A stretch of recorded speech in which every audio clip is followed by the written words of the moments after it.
మన ప్రేక్షకులందరికీ కూడా ఈ హోలీ పౌర్ణిమ శుభాకాంక్షలు. అయితే ఈ హోలీ పౌర్ణిమ విషయంలో మనకి మరి 13, 14 ఈ 2 రోజుల్లో కూడా ఎప్పుడు చేసుకోవాలి? అలాగే 13 చేసుకుంటే ఏ విధంగా చేసుకోవాలి? 14 చేసుకుంటే ఏ విధంగా చేసుకోవాలి అనేది ఓసారి తెలుసుకుందాం. ఇది 13వ తారీఖు గురువారం నాడు మనం కామదహనం చేసుకోవాల్సి ఉంటుంది. అయితే ఇక్కడ మనకేంటంటే అసలు హోలీ పౌర్ణమి అనేది చాలామందికి తెలిసింది కేవలం ఏదో రంగులు కొట్టుకోవటం, ఆ రకంగా కొంత ఆనందంగా గంతులేయటం. ఇదే చాలామందికి తెలిసిన విషయం. అయితే నిజానికి ఏంటంటే ఈ హోలీలో అతి పెద్ద సంప్రదాయం అనేది కామదహన నిర్వహణ కార్యక్రమం. ఇది మనకి దక్షిణ భారతదేశంలో ఏదైతే మరి నిషీధి కాలానికి చతుర్దశి వ్యాప్తి ఉందో వారు దక్షిణ భారతదేశంలో కామదాన కార్యక్రమాన్ని నిర్వహిస్తారు. అది మన ఉత్తర భారతదేశంలోకి నిషీధి కాలంలో పౌర్ణమి వ్యాప్తి ఉంటే గనక ఆ రోజున ఈ కామదాన కార్యక్రమాన్ని నిర్వహిస్తారు. కనుక ఏ సంప్రదాయంలో కూడా చెప్పింది ఏంటంటే గనక పౌర్ణమి అనేది రాత్రి వ్యాప్తి ఉన్నప్పుడు మాత్రమే ఈ కామదాన కార్యక్రమం నిర్వహించాలి అని చెప్పి. అయితే ఇప్పుడు మనకి ఇవాళ వచ్చిన ఇబ్బంది ఏంటి అంటే గనక అటు దక్షిణ భారతదేశంలో ఉన్న వాళ్ళకి ఏ రకమైన ఇబ్బంది లేదు. వాళ్ళు మామూలుగా వాళ్ళ పద్ధతిలో వాళ్ళ చతుర్దశి నాడు ఈ కామదాన కార్యక్రమం చేసేసుకోవటం అనే దాంట్లో పెద్దగా ఎలాంటి వాళ్ళకి సందేహం కానీ, సంశయం కానీ వచ్చే అవకాశం లేదు. కానీ మనకు వచ్చే ఇబ్బంది ఏంటంటే గనక ఇదే రోజు 14వ తారీఖు గురువారం నాడు 13వ తారీఖు గురువారం నాడు మనం ఏదైతే ఈ పూర్ణిమ హోలీ పండుగ నిర్వహించుకోవాలో, కామదహనం నిర్వహించుకోవాలో ఆ నిర్వహించుకునే వాళ్ళకి ఈరోజు ఉదయం 10:35 నుంచి రాత్రి 11:26 వరకు కూడా భద్రకరణం అనేది ఉంది. కనుక రిక్త తిథుల్లోనూ అలాగే ఈ భద్రకరణ ఛాయలోను ఈ కామదాన కార్యక్రమం నిర్వహించవలదు అని కూడా మనకి ధర్మశాస్త్రాలు చెప్పి ఉన్నాయి. కనుక ఈరోజు మనం ఏదైనా సరే మరి నిర్వహించాలి అంటే ఎవరికైతే కామదానం అనేది ఆనవాయితీగా ఉందో వాళ్ళు ఈరోజు అంటే గురువారం నాడు రాత్రి 11:27 నుంచి అర్ధరాత్రి 12:17 లోపు ముగించవలసి ఉంటుంది. లేదా కనీసం ఆ సమయంలో అయినా సరే దాటకుండా, అతిక్రమించకుండా మనం ప్రారంభించవలసి ఉంటుంది. కనుక ఏదైనా సరే ఈ కామదహన సంప్రదాయం ఉన్న వాళ్ళు మాత్రమే ఈ రకంగా గురువారం నాడు నిర్వహించుకోవాలి. ఇంకా ఏదైనా సరే వసంతోత్సవం జరుపుకోవటం కానీ, తర్వాత మరి రంగులతో పండగ చేసుకోవటం కానీ అది గురువారం నాడు ఒకవేళ మనం చేయాలి అనుకుంటే కనుక ఉదయం 10:25 దాటిన తర్వాత మాత్రమే మనం దీన్ని ఆచరించవలసి ఉంటుంది.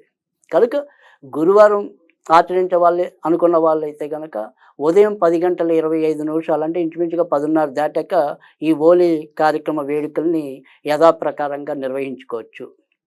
ఒకవేళ మనకి ఈ గురువారం నాడు కుదరకపోతే మనకి శుక్రవారం కూడా ఈ వసంతోత్సవం చేసుకోవడానికి అనువుగానే ఉంది. అది శుక్రవారం మనకి మధ్యాహ్నం ఇంచుమించుగా అపన్న వేళ దాకా కూడా పౌర్ణమి తిథి అనేది ఉంటుంది కనుక ఈ వసంతోత్సవాన్ని లేదా హోలీ పండుగని మనం శుక్రవారం 14వ తారీఖు కూడా నిర్వహించుకోవచ్చు. అసలు ఈ హోలీ నిర్వహించుకోవటం అంటే కేవలం రంగుల పండుగ అనేది కేవలం అందరి యొక్క ఏమంటామంటే అపభ్రంశం. అది వాస్తవం కాదు. నిజానికి ఏంటంటే ఈ కామదహనం అనేది ఏదైతే ఉందో మరి ఒకానొక సందర్భంలో మరి ఇదే రోజు శివుడికి తపస్సుని చెడగొట్టడానికి మన్మధుడు పూనుకోవటం, ఆ రోజు మన్మధుడిని తన యొక్క 3వ కంటి జ్వాలతో దహించాడు కనుక ఆ రోజున మదనుడి దహనం జరిగింది కనుక మరి కామదహనం అనేది అప్పటి నుంచి వస్తుంది అని చెప్పి ఒక పద్ధతి.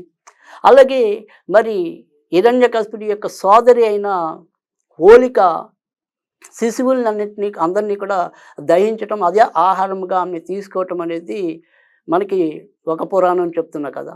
అందులో అప్పుడు మరి ఈ యొక్క మన ప్రహ్లాదుడి యొక్క విష్ణు భక్తికి విచలితుడై హిరణ్యకశిపుడు విపరీతంగా బాధపడి అనేక రకాలుగా అనేక మార్గాల్లో మరి ప్రహ్లాదుని మార్చడానికి చూసినప్పటికీ మార్చని సందర్భంలో హిరణ్యకశిపుడు తన సోదరి అయిన హోలికకు ఈ ప్రహ్లాదుని కూడా నీ ఒడి మీద కూర్చోపెట్టుకుని దహించేయని చెప్తే మరి విష్ణువు యొక్క అనుగ్రహంతో ఈ ప్రహ్లాదుడుకి ఎటువంటి జ్వాలలు అంటుకోకుండా పైపెచ్చు చల్లదనంతో ఆయన్ని చేస్తే ఇవే జ్వాలలు ఎదురెళ్ళి ఈ ఈ యొక్క హోలికాదేవిని భస్మీపట్టణం చేయటం అనేది జరిగింది. అప్పటి నుంచి కూడా ఈ హోలీ పండుగ చేసుకోవటం అనేది కూడా ఒక పురాణం చెప్పే కథ. అలాగే మరి ఇదే రోజు బృందావనంలో మన గోపికలందరితో కూడా ఈ వసంత క్రీడని శ్రీకృష్ణుడు ఆచరించాడని చెప్పి ఆ రకంగా కూడా ఈ వసంతోత్సవం లేదా హోలీ రంగులు జరుపుకునే పంచుకునే పండగ ఆ రోజు నుంచి వచ్చిందని కూడా మనకి తెలియజేయటం అనేది జరిగింది. అందుకని మరి శ్రీకృష్ణుడి యొక్క పుణ్యక్షేత్రాల్లోనూ మరి శ్రీకృష్ణుడి యొక్క ఆధ్యాత్మిక కార్యక్రమాలను నిర్వహించే పెద్ద పెద్ద సంస్థల వారు కూడా ఈ హోలీ పండుగ రోజు డోలోత్సవం అని చెప్పి కూడా శ్రీకృష్ణుని ఉయ్యాల్లో వేసి రంగరంగ వైభవంగా ఈ వేడుక కార్యక్రమాలు నిర్వహించడం కూడా వస్తుంది. కనుక ఈ రకంగా ఈ కామదానం అనేది అంటే ఈ కామదానం అంటే మనలో ఏవైతే కోరికలు ఉంటాయో ఆ కోరికల్ని అంటే కామము అంటే కోరిక, వాటిని ఈరోజు దహింపజేసి మర్నాడు ఏదైతే ఈ రంగులు కొట్టుకోవటం అనేది ఉందో ఆ రంగుల్ని అంటే మనం ఆనందంగా వాటిని ఆస్వాదించాలని చెప్పి కూడా ఈ పండగ మనకి చెప్పే ఉద్దేశం. అయితే ఇవాళ మనం ఎప్పుడు కూడా మన ప్రేక్షకులందరికీ కూడా మనం ఏదో ఒక దోష పరిహారాన్ని అంటే వివిధ పండగలకి వాళ్ళకి అనుగుణంగా ఏవైతే చేసుకుంటే బాగుంటుందో వాటిని మనం అందిస్తూ రావటం అనేది కూడా మొదటి నుంచి మనం చేస్తున్న విధి విధానాల్లో ఒకటి. అలాగే ఈ హోలీ పండుగ ఎలా చేసుకోవాలి అనేది మనం ఎలాగో వివరించడం అనేది జరిగింది. 13 చేసుకుంటే ఏ రకంగా చేసుకోవాలి, సరే ఈ గురువారం నాడు చేసుకున్నప్పుడు మనం దాన్ని చేసుకోవటంతో పాటుగా ఈరోజు ఏదైనా సరే ఒక రెమెడీగా మనం పాటించాలి అనుకుంటే ఈరోజు ముఖ్యంగా ఈ గురువారం నాడు మనకి శుక్రుడి యొక్క పుబ్బ నక్షత్రంతో ఉండటం అనేది ఉంటుంది కనుక ఇది ఎవరైనా సరే పెళ్ళి కాని అబ్బాయిల కోసం అయితే కనుక ఈరోజు ఎక్కువగా వినియోగించుకోవచ్చు. కనుక ఉదయం 10:25 నుంచి మధ్యాహ్నం 12 లోపు కానీ లేదా అర్ధరాత్రి మరి 11:30 నుంచి 12:30 మధ్య కానీ ఇప్పుడు నేను ఏదైతే చెప్తున్నానో దాన్ని వీళ్ళు కనుక ఆచరించినట్టయితే తప్పకుండా వారికి కళ్యాణ యోగం, ముఖ్యంగా ఇవాళ మనం చూస్తున్నట్టయితే కనుక అమ్మాయిల కన్నా కూడా అబ్బాయిలకే ఒక పట్టాన సంబంధాలు ఏవి కూడా కుదరకపోవటం, అన్ని దగ్గర వచ్చి కాలేకపోవటం, ఈ రకంగా కూడా ఎక్కువగా బాధపడటం అనేది కూడా మనం